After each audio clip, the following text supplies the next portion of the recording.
इस एटीट्यूड के साथ पेपर अटेम्प्ट करो। ये मत सोचो कि पहला सवाल क्या है, ये मत सोचो कि 45 सवाल के 45 सवाल आप न्यूमेरिकल सवाल है, लेंदी, उसको रहने दो। मैंने क्या बोला है, ऑर्गेनिक इनऑर्गेनिक आ रहा हूं। आज हम जिस टॉपिक पे बात करने वाले हैं 90% नीट एस्पिरेंट, स्पेशली मैं नीट के स्टूडेंट के बारे में बात करूंगा आज। 90% नीट स्टूडेंट इस बात से परेशान रहते हैं और हमारे पास आते हैं और सवाल पूछते हैं कि सर एग्जामिनेशन हॉल में जब हम फुल लेंथ पेपर अटेम्प्ट करते हैं तो हमारा पेपर कंप्लीट नहीं हो पाता। क्यों? 3 घंटे में पेपर नहीं कर पाते हो? नहीं सर, 3 घंटे में पेपर हमारा छूट जाता है पोर्शन, और पेपर छूट जाता है ये दिक्कत वाली बात नहीं है सर। पेपर में कुछ आसान सवाल होते हैं ना, वो अनअटेम्प्टेड रह जाता है, ये प्रॉब्लम है सर। निगेटिव मार्क हो जाता है, सिली मिस्टेक्स हो जाता है, आसान सवाल जो मैं कर सकता हूं वो गलत हो जाता है। और कुछ ऐसे सवाल जो एग्जाम में बैठ के दिमाग भी नहीं आता इसको कैसे करना है, जब घर पे आता हूं ना तो घर पे आराम से सॉल्व हो जाता है। सर आप बताओ क्या करना चाहिए? तो आज मैं आपको यही बताऊंगा, स्ट्रेटजी डिस्कस करूंगा आपके साथ, how to solve full length paper in examination hall. मैं आपको कंप्लीट एक प्लान बताऊंगा, जिस प्लान को आपको पहले प्रैक्टिस करना है, फॉलो करना है। घर पे बैठ के 3 घंटे का पेपर अटेम्प्ट करना है फिक्स टाइम इंटरवल में। इन नंबर ऑफ टाइम्स मेरे प्लान को फॉलो करो और फाइनली जाके एग्जाम में एग्जीक्यूट करना, आपको पहले ही फायदा दिख जाएगा। क्या फायदा होगा इससे? ये मेरा गारंटी है कि तुम्हें फायदा होगा, और फायदा ये होगा कि तुम्हारे सिली मिस्टेक्स कम हो जाएंगे और टाइम से पहले पेपर कंप्लीट कर लोगे। बस आज मेरे प्लान्स को, मेरी जो स्ट्रेटजी है जिसको मैंने भी फॉलो किया है अपने एग्जाम्स में, उसको आप फॉलो करो। उससे पहले उसको पहले सुनो, वीडियो को पूरा देखो, एक एक सेकंड वीडियो को देखो, ढंग से सुनो और उसको लिख लो पेपर में कि ये काम मुझे करना है। और फाइनली घर पे बैठ के 3 घंटे का पेपर अटेम्प्ट करो और मुझे कमेंट बॉक्स में बताओ कि तुम्हें फायदा हो रहा है नहीं हो रहा है। भाई टाइम से पहले पेपर कंप्लीट करवा दूंगा तुम्हारा मैं। क्लियर है? तो आज मैं वही प्लान आपके साथ डिस्कस करता हूं। उससे पहले, प्लान डिस्कस करने से पहले एक छोटा सा एग्जाम्पल आपके सामने रखता हूं। एथलीट्स जब ओलंपिक में दौड़ता है, 100 मीटर की रनिंग हो या 1500 मीटर की रनिंग हो, क्या वो 1500 metre same attitude same pace के साथ दौड़ता है क्या? नहीं। ये बात तो आप भी जानते हो कि जब वो रनिंग स्टार्ट करता है तो फर्स्ट हाफ तक उसका पेस मेंटेन रहता है, एनर्जी कंजर्व करता है, और लास्ट हाफ में, सेकेंड हाफ में पूरी जान लगा के दौड़ता है, और लास्ट के कुछ सेकेंड में तो बस आंख बंद करके पूरी क्षमता के साथ वो दौड़ रहा होता है। उसका एटीट्यूड डिफरेंट होता है, हर मिनट में उसका प्लान चेंज होता है। वो एक स्ट्रैटेजी लेके आता है और उस स्ट्रैटेजी को फॉलो करते हुए एग्जीक्यूट करता है और रनिंग को कंप्लीट करता है। लेकिन क्या जो उसका प्लान था उसको यहां पे आगे फॉलो कर रहा होता है कि नहीं? 1500 मीटर का रनिंग कुछ मिनट में कंप्लीट करना होता है, कुछ मिनट का रनिंग होता है जो आप देख रहे होते हो ओलंपिक में। उससे पहले आपने जो नहीं देखा है, वो उस एथलीट्स ने 10,000 घंटे कम से कम उस प्लान को प्रैक्टिस करा है, उस प्लान को फॉलो करा है। तो पहले प्रैक्टिस बहुत इंपॉर्टेंट है, क्योंकि जब आप प्रैक्टिस करोगे तभी आपको समझ में आएगा कि प्लान ऊपर से तो समझ आ जाएगा कैसे करना है, बस कर दूंगा, लेकिन जब करोगे ना तो उसमें कुछ डिफिकल्टीज आएगी और फिर उसको धीरे धीरे आप रिमूव करोगे। क्लियर है ये बात? एक छोटा सा एग्जांपल और लेते हैं। जैसे मान लो 50-50 मैच है, तुम देखते हो विराट कोहली या सचिन तेंदुलकर आ रहा होता है और बढ़िया मेहनत करके रन बना रहा होता है। मेहनत उसका वो नहीं है भाई, मेहनत पता है उसका क्या है? पहले उसने बैठा है, दिमाग लगाया है कि पहले 10 ओवर में किस एटीट्यूड के साथ खेलना है, मिड ओवर में, स्लो ओवर में कौन से एटीट्यूड के साथ प्ले करना है, और लास्ट के 10 ओवर में किस तरीके से खेलना है। और जो उसने प्लान बनाया है उसको फॉलो करा है, 10,000 घंटे कम से कम प्रैक्टिस करके आया है, और ग्राउंड पे उतर के कुछ मिनट्स, कुछ घंटे वो एग्जीक्यूट करता है उस प्लान को। सेम एटीट्यूड के साथ पहले 10 ओवर में, बीच में कुछ 20-30 ओवर में, और लास्ट के 10 ओवर में नहीं खेलता। पहले 10 ओवर में थोड़ा सा अटैकिंग मोड में होता है, मिड के ओवर में डिफेंसिव मोड में खेलता है, और लास्ट में बिल्कुल अटैकिंग मोड में खेलता है प्लेयर। तो जानते हो, आप समझते हो इस बात को कि जब आप नीट का पेपर दे रहे होते हो तो 3 घंटे आप सेम एटीट्यूड के साथ पेपर नहीं दे सकते। आप पता है पेपर उठाते हो और सेम एटीट्यूड से पेपर सॉल्व करना शुरू कर देते हो। तुम्हें बस क्वेश्चन सॉल्व करना है, बैठ के क्वेश्चन सॉल्व करना शुरू कर दिया। ऐसा नहीं है। मैं आपको बताऊंगा कि पहले 1 घंटे, जैसे क्रिकेट मैच में जैसे एथलीट्स रनिंग करता है ना, उसी तरीके से पहले 1 घंटे में आपका एटीट्यूड क्या होना चाहिए, दूसरे 1 घंटे में आपका एटीट्यूड क्या होना चाहिए, और उसमें क्या करना है, और तीसरे घंटे में आपका एटीट्यूड क्या होना चाहिए। पेपर टाइम से पहले कंप्लीट हो जाएगा और आपका नेगेटिव मार्क्स भी कम हो जाएगा। तो आज उसी प्लान के बारे में मैं आपसे डिस्कस करूंगा। प्लान बताने से पहले नीट एग्जाम्स के कुछ फैक्ट्स हैं, वो भी आपके सामने रख देता हूं मैं। नीट एग्जाम में टोटल 180 क्वेश्चंस होते हैं। 180 क्वेश्चंस को सॉल्व करने के लिए कितना टाइम मिलता है? 180 मिनट। बिल्कुल भी नहीं मिलता बेटा, ये दिमाग से निकाल दो कि 180 क्वेश्चंस करने के लिए आपको 180 मिनट टाइम नहीं मिलता। 180 मिनट्स में आपको रोल नंबर भी फिल करना होता है, OMR भी फिल करना होता है, बेसिक डिटेल्स भी फिल करना होता है, एग्जामिनर एडमिट कार्ड वेरीफाई भी करने आता है। मिनिमम तो तुम्हारा 20-25 मिनट यहां पे जाएगा। मैं 20 मिनट ही मान लेता हूं। तो 180 क्वेश्चंस ऐसा भी नहीं है कि तुम ये कहो कि सर मुझे 180 क्वेश्चन भी तो नहीं करने। बेटा अटेम्प्ट तो करोगे ना, पढ़ोगे तो कम से कम 180 सवाल, तभी तो पता चलेगा ये आसान है कर लूं। तो 180 सवाल 180 क्वेश्चंस को सॉल्व करने के लिए आपके पास जो टाइम होगा 160 मिनट होगा। मतलब 1 मिनट से भी कम टाइम आपको एग्जाम में मिलने वाला है। अगर आप रैंडम तरीके से पेपर सॉल्व करोगे तो रायता फैला दोगे, कुछ नहीं हो पाएगा। तो मैं आपको बताऊंगा कि आपको क्या करना है। पहले फैक्ट ये है। दूसरा फैक्ट, जब तो आप पेपर अटेम्प्ट करते हो तो 90% बच्चे बायोलॉजी से पेपर को अटेम्प्ट करना शुरू करते हैं। आप भी बायोलॉजी से करते होगे, कोई बुराई नहीं है। उसके बाद क्या करते हो? तो उसके बाद अगर किसी बच्चे का केमिस्ट्री स्ट्रांग है तो केमिस्ट्री पूरा करता है, किसी बच्चे का फिजिक्स स्ट्रांग है तो फिजिक्स पूरा करता है। मैं आपका ध्यान यहां पे रोकना चाहूंगा, बहुत इंपॉर्टेंट बात कर रहा हूं, ध्यान से सुनना।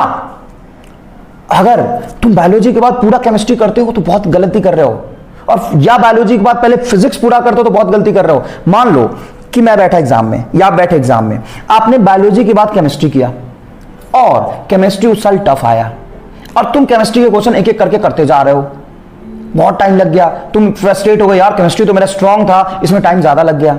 या मैं बैठा हूं, मेरा फिजिक्स बढ़िया है, मैंने पहले फिजिक्स अटेम्प्ट करा लेकिन उस साल फिजिक्स मुश्किल आया है, तो मैं मेजर टाइम का जो पोर्शन है वो फिजिक्स में खराब कर दूंगा। तुम केमिस्ट्री में किसी साल में खराब कर रहे हो, बाद में जब मैं केमिस्ट्री पे जाऊंगा मुझे लगा यार केमिस्ट्री तो इजी है, या आप बाद में फिजिक्स अटेम्प्ट करते हो तो आपको लगता है यार फिजिक्स तो इजी है इस बार, और तब तक लेट हो चुका होता है, आप केमिस्ट्री में टाइम खराब कर चुके होते हो। जब आप एग्जामिनेशन हॉल से बाहर आते हो तो आपको पता चलता है यार इस बार तो केमिस्ट्री मुश्किल पूछा था, फिजिक्स आसान पूछा था, काश केमिस्ट्री में टाइम खराब ना करके फिजिक्स अटेम्प्ट कर लेता। तो क्या आसान है क्या मुश्किल है एग्जाम में पता नहीं लग सकता, बाहर आके ही पता लगता है, तब तक समय निकल चुका होता है। 50% बच्चे धोखा खा जाते हैं इसमें। तो मैं आपको बताऊंगा इससे कैसे बचना है, क्लियर, इससे कैसे आप ओवरकम करेंगे। तो मैं आपको 3 स्टेप में प्लान बताऊंगा। अब प्लान पे आ जाते हैं अपन फटाफट। 3 स्टेप में बताऊंगा, पहले 3 घंटे का 3 स्टेप में आपको कवर करना है। देखो बेटा, जब तुम एग्जाम में बैठते हो तो सबसे पहले बायोलॉजी से शुरू करो एज यूजुअल। अब भी 90% बच्चे वही करते हैं। अगर कोई केमिस्ट्री और फिजिक्स शुरू करता है तो मत करो, बायोलॉजी से पेपर को शुरू करो, क्योंकि बायोलॉजी का क्वेश्चन सॉल्व करना आसान होता है। आप आसानी से उसको पढ़ सकते हो, अटेम्प्ट कर सकते हो, और आपका बायोलॉजी स्ट्रांग भी है। लेकिन इतना ध्यान रखना, बायोलॉजी हो, फिजिक्स हो या केमिस्ट्री हो, 3 तरह के सवाल होते हैं। पहला वो सवाल जो आपको आता है और उसको सॉल्व करना भी आसान है। बेटा बहुत ध्यान से सुनना, सवाल तुम्हें आता है और सॉल्व करना भी आसान है। दूसरा सवाल तुम्हें आता है लेकिन तुम्हें लग रहा है कि इसको सॉल्व करना थोड़ा लेंदी होगा। और तीसरा तुम्हें आता ही नहीं। बेटा सवाल 3 ही कैटेगरी के होते हैं। गलत कह रहा हूं तो बताना मुझे, या एग्री कर रहे हो तो बताना बिल्कुल सही बात है। सवाल 3 ही तरह का होते हैं। पहला सवाल तुम्हें आता है, करना आसान है। दूसरा सवाल आता है लेकिन करना लेंदी है। तीसरा सवाल मुझे आता ही नहीं। तो पहले अटेम्प्ट में बायोलॉजी को करना है आपको, और सिर्फ वही सवाल करना जिस पे ज्यादा दिमाग पे स्ट्रेस ना लगे, जो स्ट्रेट फॉरवर्ड है उसी को अटेम्प्ट करो। आपको पता है NEET direct straightforward NCERT से सवाल पूछता है बायोलॉजी में। आप उसको पढ़ के जाओगे अच्छे से, आराम से पेपर अटेम्प्ट कर सकते हो, इजी वाले सवाल। तो आपको फर्स्ट स्टेप में 40 मिनट 40 to 45 मिनट में पेपर कंप्लीट करना है। 40 to 45 मिनट में पूरा बायोलॉजी कंप्लीट करना है आपको। बायोलॉजी के आप 75 या 80 क्वेश्चन कर पाते हो, कोई प्रॉब्लम नहीं है। कुछ क्वेश्चंस अगर 75 क्वेश्चन कर पाते हो आप तो भी कोई प्रॉब्लम नहीं है। 40 मिनट में 75 क्वेश्चंस आपको करने हैं। अगर आप 15 क्वेश्चन जो छोड़ रहे हो उसमें थोड़ा सा दिमाग लगाना है, या कुछ 2-4 क्वेश्चन आपको नहीं आ रहा है, छोड़ दो। बिल्कुल भी ऐसे क्वेश्चन में मत फंसो जिसको सोचने में तुम्हें टाइम लग रहा हो। पहले बायोलॉजी कंप्लीट करो, ठीक है। दूसरी बात, केमिस्ट्री पे जंप करो, ठीक है। केमिस्ट्री में तुम्हारा जो एटीट्यूड होना चाहिए फिर से वही होना चाहिए, जो आसान सवाल है, जो तुम्हें आता है और सॉल्व करना आसान है, उसी को अटेम्प्ट करो। तुम्हें आता है लेकिन सॉल्व करना लेंगे। कई टॉपिक होते हैं जो तुम्हें पता है ये मेरे से हो जाएगा लेकिन करना लेंगे, उसको रहने दो। और याद रखना केमिस्ट्री में कि तुम्हें हर 3 सवाल में से सिर्फ 2 ही अटेम्प्ट करना है। इनऑर्गेनिक, ऑर्गेनिक और फिजिकल के थ्योरेटिकल सवाल पहले करो। अगर फिजिकल के कुछ न्यूमेरिकल सवाल है लेंदी, उसको रहने दो। मैंने क्या बोला है, ऑर्गेनिक, इनऑर्गेनिक और फिजिकल के थ्योरेटिकल सवाल पहले करो, इस एटीट्यूड के साथ पेपर करो कि 3 में से 2 ही सवाल हमें करना है, एक छूट भी जाता है जिसमें मुश्किल लग रहा है कैलकुलेशन करना या लेंदी है, मुझे नहीं आता, उसको छोड़ते चलो। और सिर्फ 20 to 25 मिनट में पेपर कंप्लीट होना चाहिए। कितना बोला मैंने? 25 मिनट। 20 to 25 मिनट में केमिस्ट्री कंप्लीट होगा। केमिस्ट्री कितने क्वेश्चन कर लोगे? अगर आप 2:3 के रेशियो से करते हो तो 3 सवाल में से 2 ही सवाल करते हो तो 30 सवाल आप कर चुके होंगे। टाइम आपने लिया है 20 to 25 मिनट। क्लियर है? तो बायोलॉजी में आपने मान लिया, मैंने मान लिया कि 75% क्वेश्चन सॉल्व किया है, तो 75 मल्टीप्लाई 4 कितना हो जाएगा? 300। और इधर आपने किया 30 क्वेश्चन, 25 to 30 क्वेश्चन। क्लियर है? रफ डाटा लेके चलते हैं। 30 क्वेश्चन किया तो 120 से 100 के बीच में आपका मार्क्स आ जाएगा। 110 मान लेते हैं, तो 300 एंड 110 कितना हो जाएगा? 410 या 420। ठीक है, अब जाना है आपको फिजिक्स में। फिजिक्स में ईमानदारी से बताओ, फिजिक्स को मुश्किल तो मानते हो, लेकिन नीट में जो 45 सवाल आपसे पूछे जाते हैं उसमें से जो 45 क्वेश्चन आते हैं उसमें से 15 क्वेश्चन तो ऐसे है ना यार जो इजी है। तो तुम्हें क्या करना है कि इस एटीट्यूड के साथ पेपर अटेम्प्ट करो। ये मत सोचो कि पहला सवाल क्या है, ये मत सोचो कि 45 सवाल के 45 सवाल आपको करने हैं। ये सोचो कि 3 में से ना सिर्फ एक ही सवाल मुझे करना है, और सिर्फ पेपर 20 मिनट में पेपर अटेम्प्ट करना है आपको। 20 मिनट से ज्यादा टाइम नहीं लेना है फिजिक्स में, 20 मिनट में पेपर अटेम्प्ट करना है। आपको देखना है ये पहला सवाल है, नहीं आ रहा, छोड़ दे। 45 सवाल है भाई, अभी 3 में से एक ही सवाल करने का एटीट्यूड रखो। पहला सवाल देख के तुम्हें लग रहा है यार ये तो मुझे याद ही नहीं आ रहा, तो छोड़ दो। दूसरा सवाल देखो, यार ये मुझे याद आ रहा है लेकिन लेंदी है, सर्कल करो, आगे बढ़ो। फिर आ रहा है तीसरा सवाल में से हो ही नहीं रहा, काट दो। चौथा सवाल, ये तो लेंदी है, नहीं हो पाएगा अभी, काट दो। 5वां सवाल, अरे यार ये तो मास्टर ने नहीं पढ़ा था, काट दो, छोड़ दो। सर 5 सवाल छोड़ दे तो हाँ, क्या पता 6ठा और 7वां सवाल बहुत आसान हो और वो हो जाए, 8वां सवाल 9वां सवाल बहुत इजी हो, वो 3 सवाल तुम कर लोगे तो रेशियो तो मैच कर ही गया ना यार। देखो 15 सवाल आसान होंगे लेकिन कहां होंगे ये पता नहीं है। हो सकता है 38, 39, 40, 41 पे 4 सवाल बड़े आसान से दिए हुए हो और पहला 1 से 10 तक बहुत मुश्किल हो, तो तुम फ्रस्ट्रेट हो जाओगे। पहला 1 से 10 तक सवाल देख के मत होना है, होना ही तुम्हें तो फ्रस्ट्रेट। तुम्हें मैंने स्टेप नंबर 1 में सिर्फ ये बताया है कि आसान और जो तुम्हें आता है सिर्फ वही पेपर कंप्लीट करना है। इससे क्या होगा, तुमने कैलकुलेशन नहीं किया तो तुम्हारे दिमाग पे प्रेशर डेवलप नहीं होगा। मैं पूरा आपको प्लान बताता हूं, सुनो पहले अच्छे से। ये मत सोचो ऐसे हो पाएगा क्या, अरे भाई किया है हमने भी, तुम्हारा भी हो जाएगा, ध्यान से सुनो।